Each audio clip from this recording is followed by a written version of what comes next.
What's up, long players? Welcome back to the Long Play Listening Party, the show where we go deep on local music, writing, recording, inspiration, gear, ticks, mosquitoes, and whatever else sounds good to us. I'm Howie Howard from Mr. Furious Records. Nate will hopefully be joining us later, but for now, I'm joined by a friend of the pod and close friend of mine, Drew Rootbush. What's going on, Drew? Is this an audio medium? Do I have to say nothing? It helps. Yeah. The majority of the majority of our viewers are on the audio podcast, so that is it is helpful to include an audio description. I was told this to be strictly liquid of the action.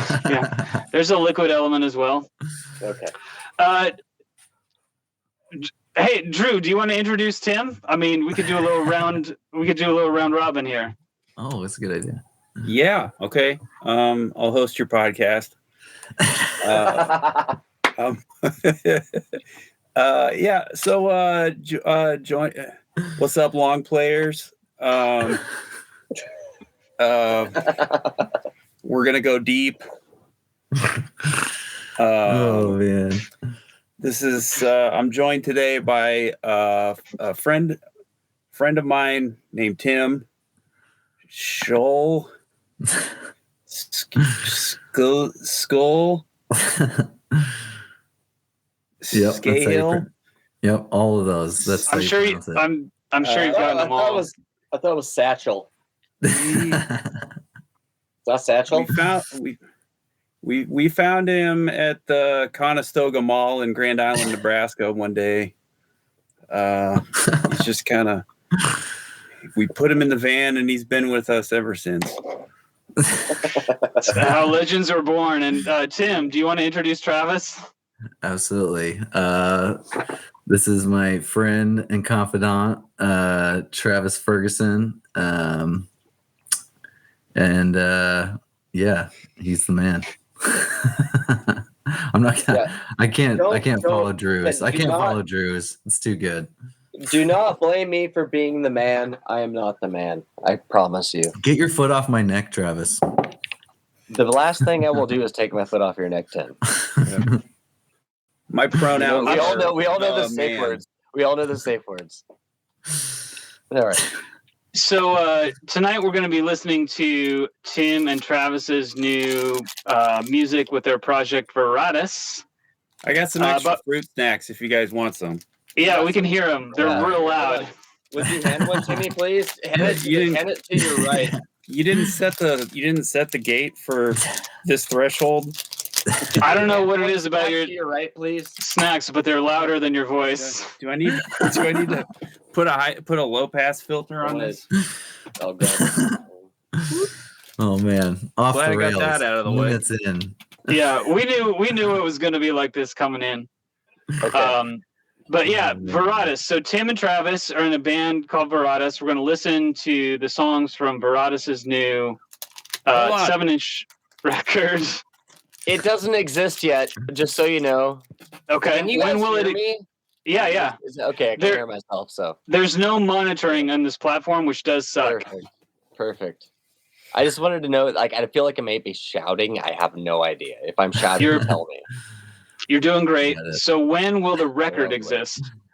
Well, the record exists currently. It's just a matter of a release date. Okay. That goes, yeah.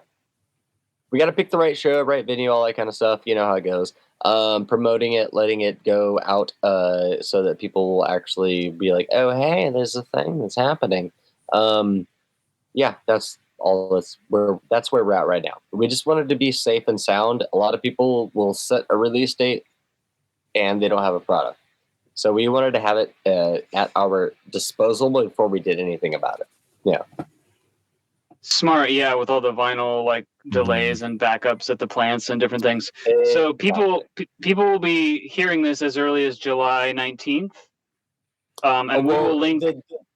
Well, you're going to hear it tonight, but it doesn't officially. We haven't even set a release date yet, officially. We are probably looking at October right now for an official release date, where it will hit any digital platforms or anything like that. Yeah. Right. So people will be hearing the podcast as early as July 19th.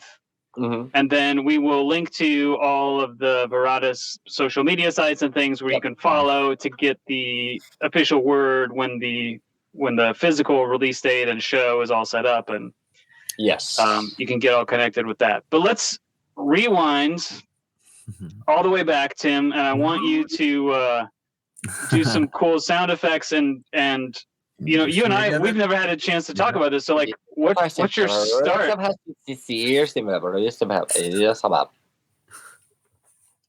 Live tape reverse. That's amazing. But Tim, take me back. How did you start in music, and what's your journey been that brought you to where you are today? Well, my father is a retired Methodist minister, and my mom is an educator, but she does dabble in piano and some other random instruments. And so they kind of were like, well, we need to get this kid in choir. He's loud. He's super loud. So we got to get him in choir.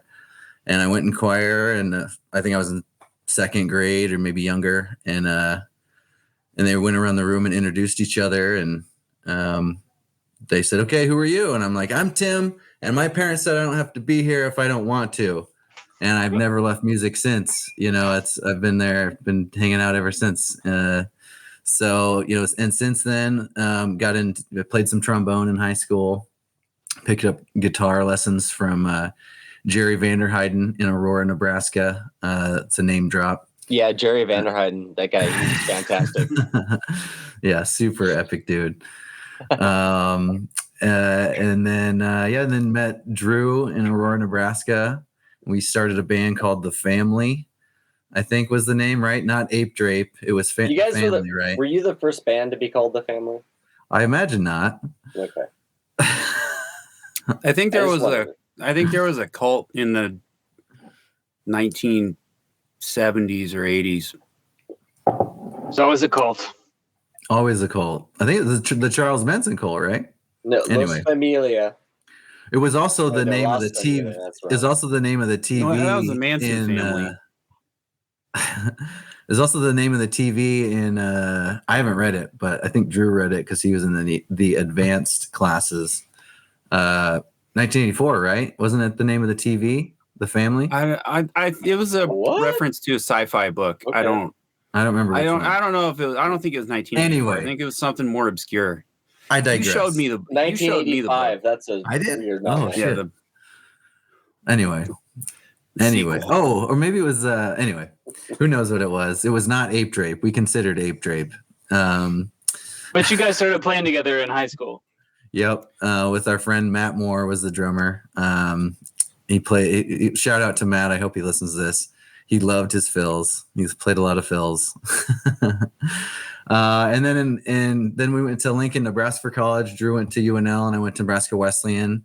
I kept playing. I took some drum lessons for fun, piano lessons for fun there.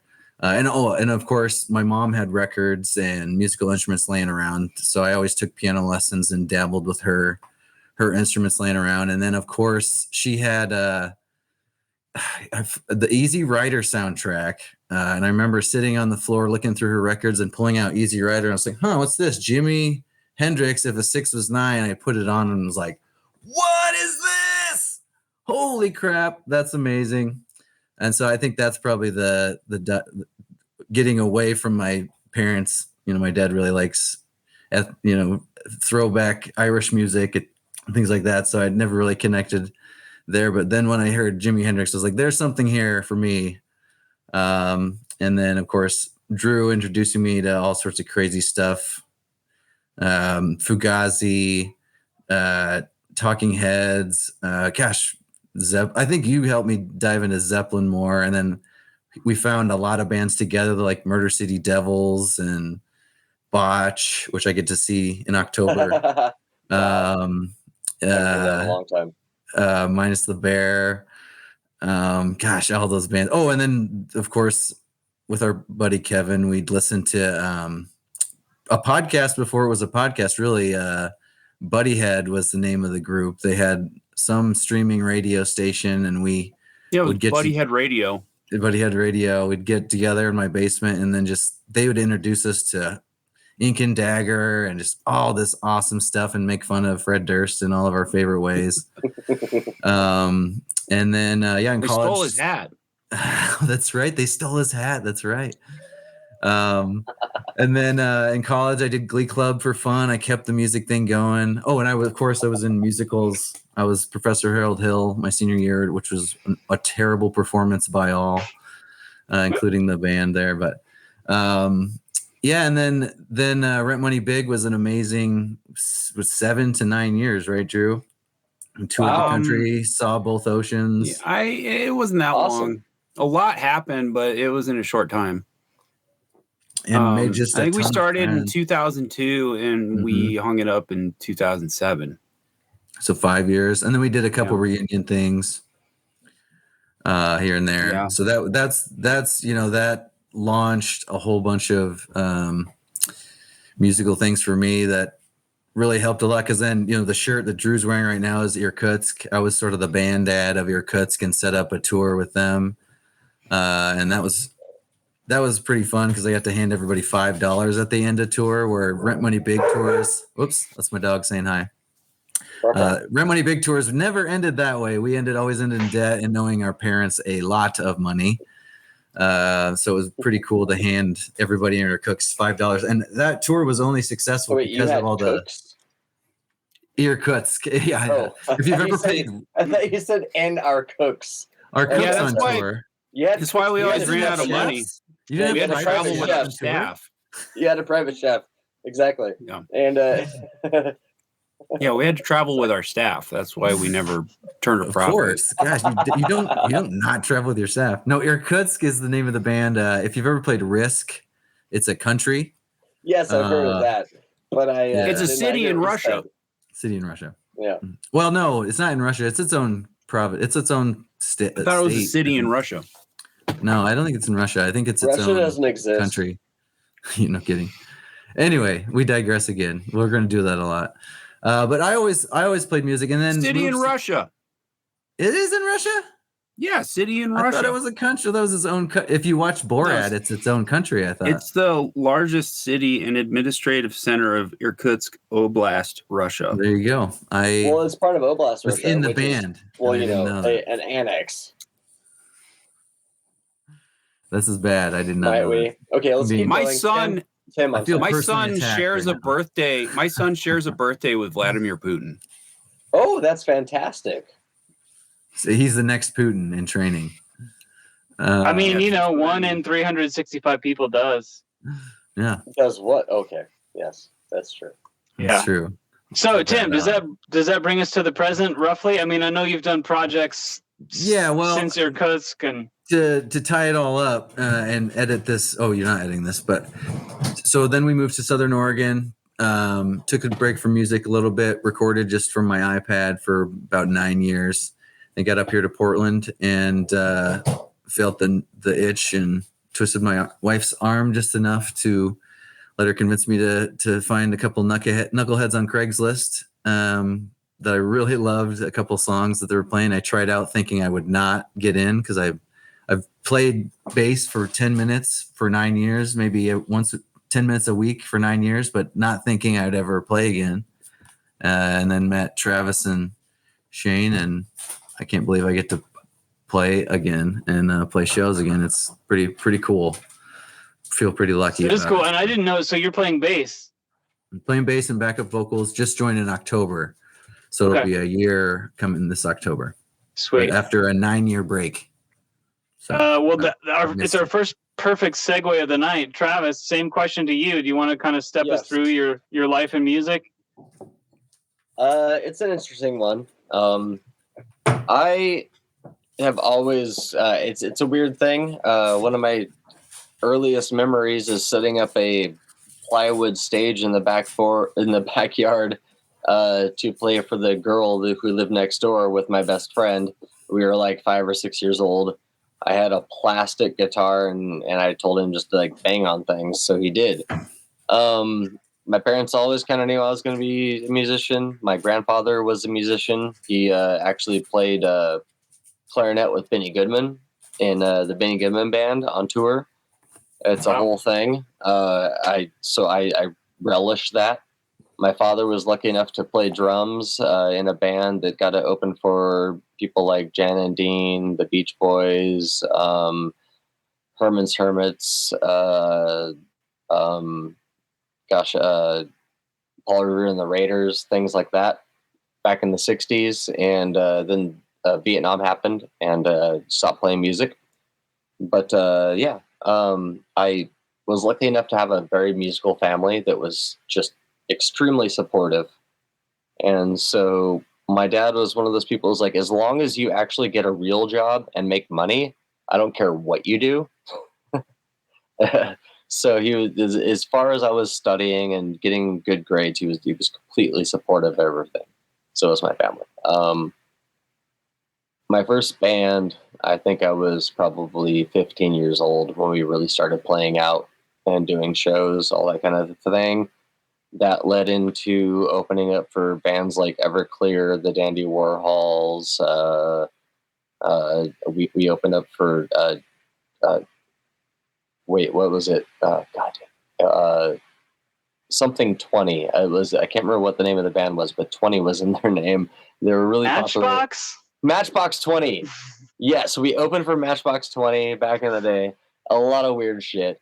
But it was a lot of fun. We were just a very young, energetic band that kind of got caught up in the stream of things in the late 90s. We got signed. We went to Europe. We recorded an album. It was very much influenced by early 60s, late 50s, but yet as well as any kind of like shoegaze and like modern, like, I mean, My Bloody Valentine was as big of an influence as were the Everly Brothers, if that makes any sense. So it was an eclectic band, but very much a thing that got lost in the 90s with the end of the music industry with, it was Napster and file sharing and all that kind of stuff. They didn't know what to do. So they threw money at everything and then they collapsed. That was it. After that, kind of did my own thing for a little while, had a few different projects. I kind of spent a lot of time getting over any kind of fears that I had about performing or writing. I was always kind of like the secondary guy in Marigold, which was the band that I was in. It was, I was the song. I was a songwriter, but I was a secondary songwriter. Like he was the guy that everybody knew, but I was the other guy, and had to overcome. George Harrison. I was yes, and I had to overcome that and realize that like, oh shit, I can do this all on my own, and had to fight through that. Realized that I had a voice of my own, all this kind of stuff, and started writing music in all these other bands. I did a lot of terrible music. A lot of terrible music for a long time, just trying to figure out what I wanted to do. And when I moved to Portland in 2004, I started a band with a couple friends. We all started together, 3 songwriters, and it was a lot of fun. We did some really great stuff. It was short-lived, as you will with so many cooks in the kitchen. But we went our separate ways, and over the years, I was in a band called Spirit Lake for 7 years, which was an Americana band. I mean, we sounded like Kansas. I mean, that's what it was. It was just like, oh, my wayward son, just like whatever kind of Americana bullshit. But it was a lot of fun at the same time. But I felt like I was writing songs for the guys in the band, and eventually had a falling out with my drummer. God rest his soul. He's gone now. But I had a falling out with him and started a new band. Had this idea for Veradas. And that was in 2018. It took this many years to get where we are now, to understand what's happening, to have rebuilt the band 5 times with different drummers, different bass players, trying to teach them songs, get them to where we are. Tim has been amazing coming in, and just his enthusiasm is stupid. I love it. It makes me super happy and makes me feel like what I'm doing is actually worthwhile, which is fantastic. Tim's an awesome energy guy, and Tim, actually, a little side story about Tim. So Tim and I haven't made a whole lot of music together, but Tim was incredibly helpful in the early days of Mars Lights in doing some vocal demos for us and like coming up with ideas. And on the first batch of Mars Lights songs, which is my band with Drew, our shared band, but that first batch of songs, like a bunch of Tim's ideas and some of his actual vocals are in there. And like, so I don't know how Mars Lights gets off the ground kind of without Tim's energy behind it. So shout out to Tim. You mean 50 Bears in a Fight? That's when it's right. He's a muse. Tim is a muse. I like to think of him as my little musey Tim. Perfect. I just give him little kisses, give him a little kiss on the cheek. I'm blushing. I love you, Tim. You can't see on the podcast. I'm blushing. We've talked plenty. I want to let people hear something. So here we go with the Veradas song, Slumber Lords.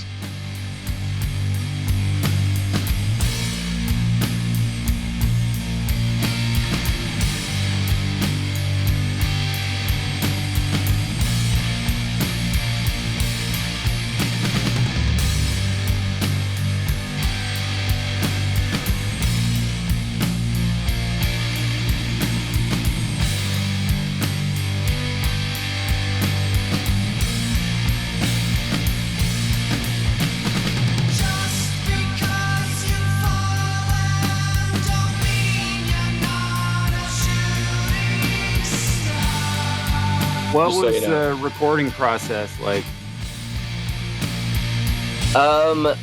We'd actually started recording with the previous bass player, and I had been slowly building up outboard and better DAW system, microphones, that kind of a thing over the years.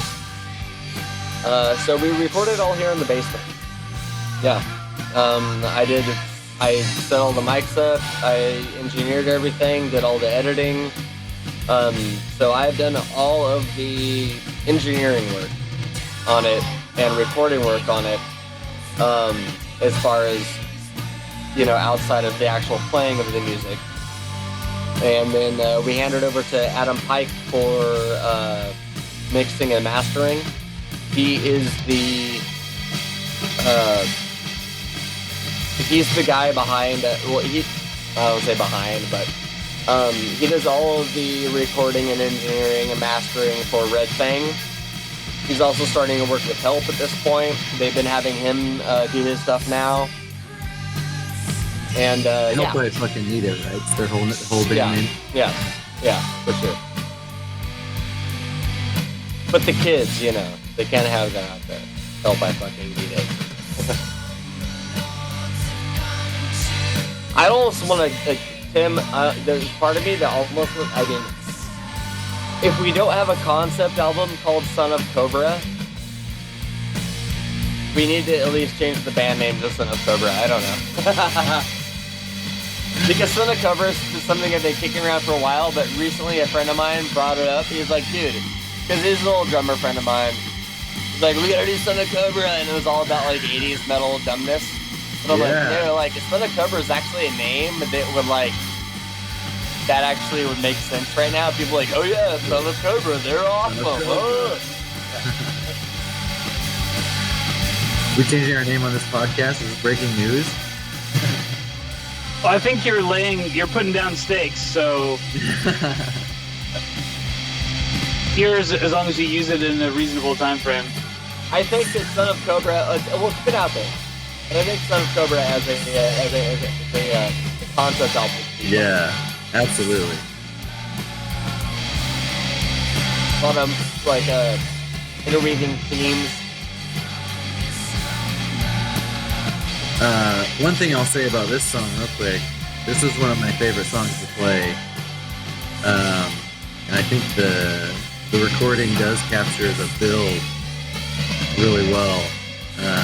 And that's something that Travis is really good at, is songs that, the riff isn't in your face so much that it's like, whoa, riffy dude, but it's like subtle, and then once you're in it, it just sneaks up on you in it. So you're like up to your eyeballs in the riff before you're like the lobster in the pot. That's my favorite part about Veradas is the riff sort of slowly washes over you.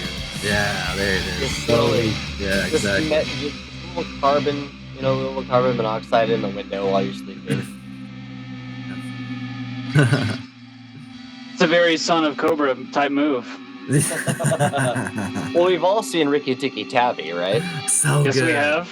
Yes, we Jim have. Cummings. Jim Cummings was the voice of Such the an snake. amazing. I love that. Are you kidding me? Ricky Tikki Tavi is one of the best ever.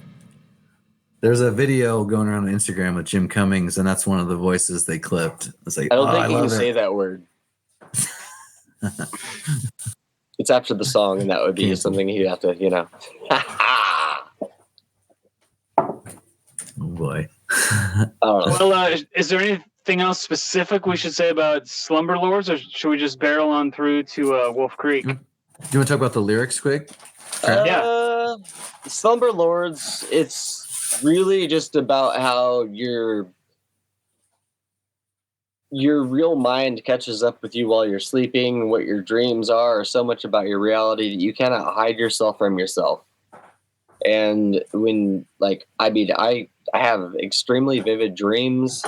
I don't want to be the idiot that says, I don't sleep, I dream. But I mean, when I go to sleep at night, I wake up in the morning feeling like I have gone through so much. And it's a very tactile, very sort of a vivid dreaming that I return to in these very distinct places. And so Slumber Lords to me is just really not being able to hide from your subconscious. I mean, it's there. It's going to take from you what you don't expect at all times. It's going to force you to see yourself in ways you don't want to. And it's going to happen all the time. You can't get away from it. They're the Slumber Lords. They rule your dreams, and they will make you see who you are at all times. That's kind of it. Yeah. Great lyrics. We're careful with comparisons and stuff. We try to be careful with comparisons and stuff on the show, but listening to it again just now, Slumber Lords, and hearing you describe the lyrics, I'm getting Electric Wizard vibes in a really good way. I love Electric Wizard, and I hadn't thought about that as a connection point on my first several listens. But all of a sudden, I'm seeing that kind of. I will have to look at that. Yeah, there's definitely an occultish thing to my lyrics. Everything that I pull from is ethereal. I want my lyrics to be otherworldly. I want my story, what my songs are about now and here, but in an otherworldly perspective. I don't know how to explain it. To stack onto that, I would just say, as an outsider who loves your lyrics, it's like facing yourself in these sort of adventures, like space exploration or like your Zelda exploring a new world kind of video game kind of thing, or primordial, you're the one crawling out of the ooze and you're experiencing crawling out. That's kind of, I love Travis's lyrics because they're very deal with the sins you're creating in this crazy world that is wrapping itself around you at any given moment. I don't know. Yeah. Thank you. I appreciate that. That makes yes.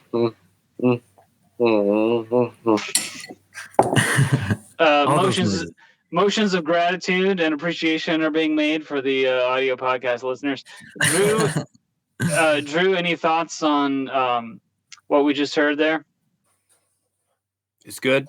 I like it. Yes, that's the end. That's all I have to say. We did it. Done. We did it. Drew liked it. It's real good. Let's have some more. Here's Wolf Creek.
Travis slipped into the astral plane there.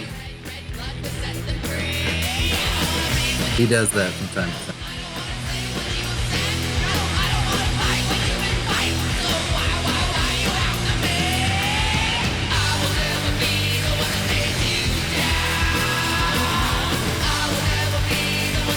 One thing I'll say while it's playing, just as far as the tryout process with Veradas, I only had heard, I'd been scouring Craigslist for like a month saying I need to do a band. I need to find a bowling night for me, one night a week where I can get the music thing kind of filled, right?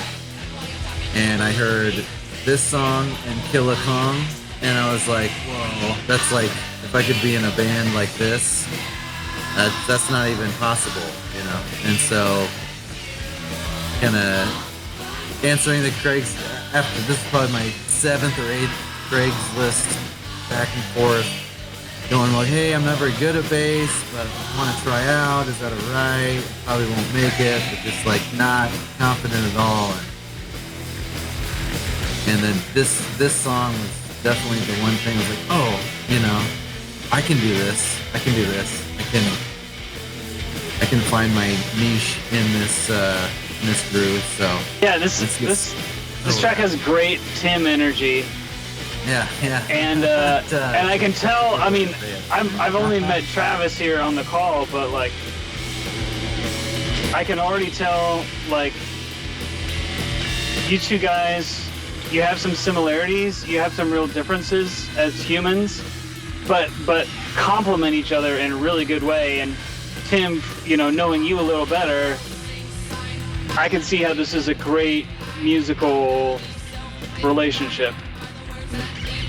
Exactly. You said it. It's absolutely terrible. I hate it. No, I kid. It's fantastic. I want to say this though.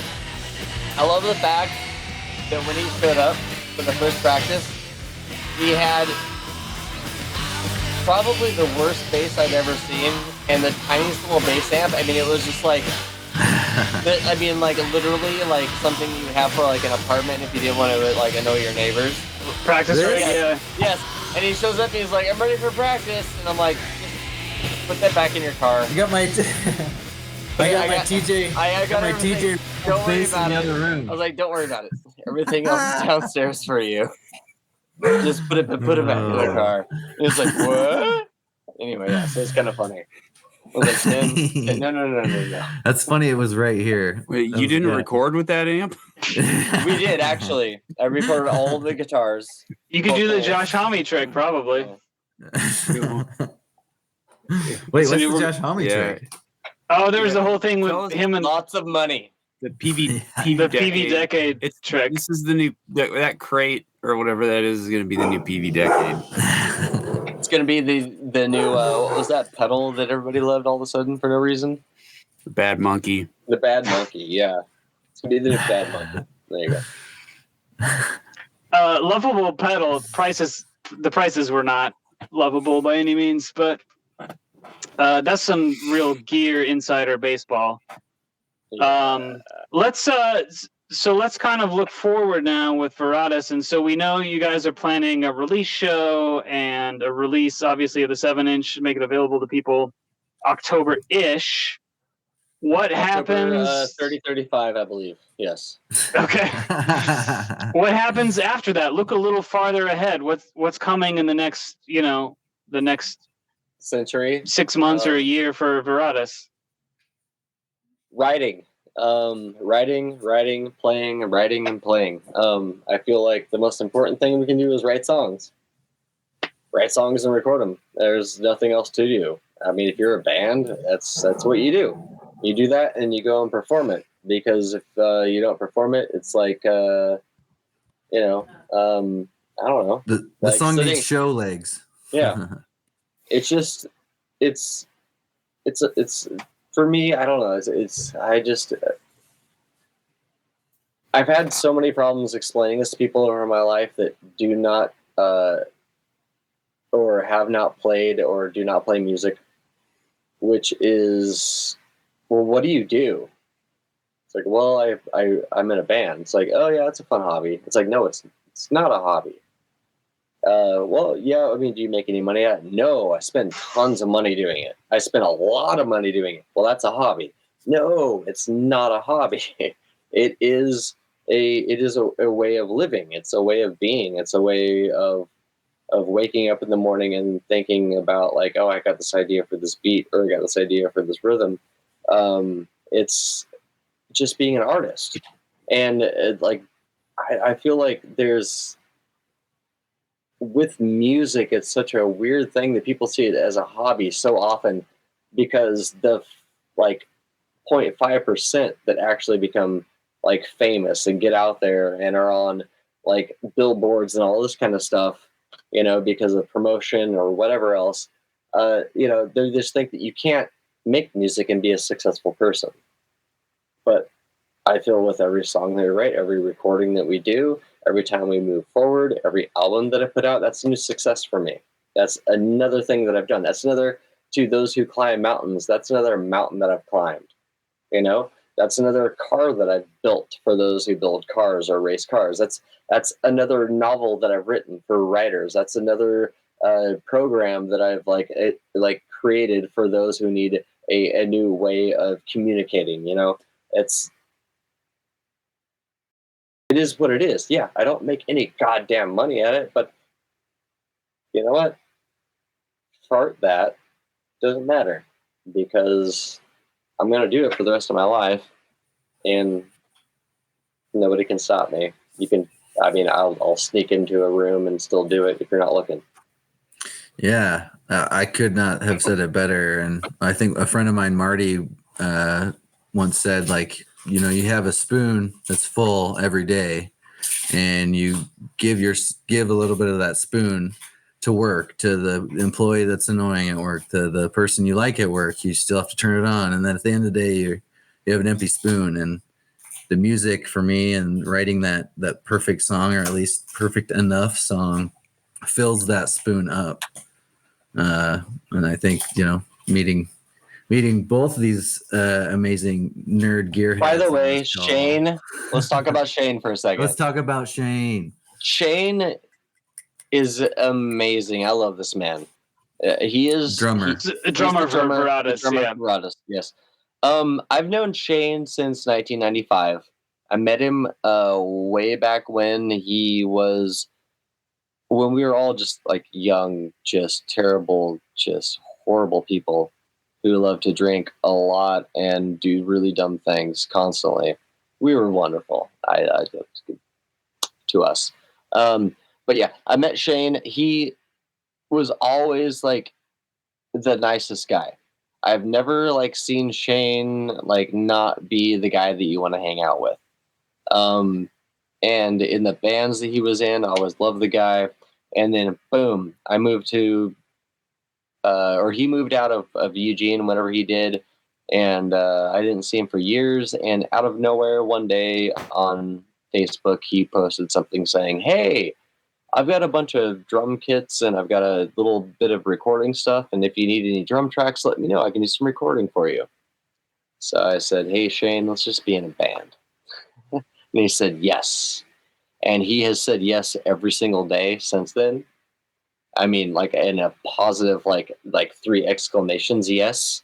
Like when he walks in the door, he's like, "Hey, what's up? How you doing? Oh my God, are you guys ready to play some music? Yeah, let's do it." The answer is yes. What's the question? That's him. That's him every single time. And his positivity has, beyond that, he is an amazing drummer. He has come up with so many incredibly great beats and rhythms and things for what we're doing that I don't ask him questions. I just let him do what he does. And I love it. Yeah, Shane is fantastic. Good call. Yeah, good call. For sure. I love the man. Oh yeah. Oh yeah. Shane. Shout out to Shane. Drew, any final thoughts on Veradas here? It's good. I like it. I love the man.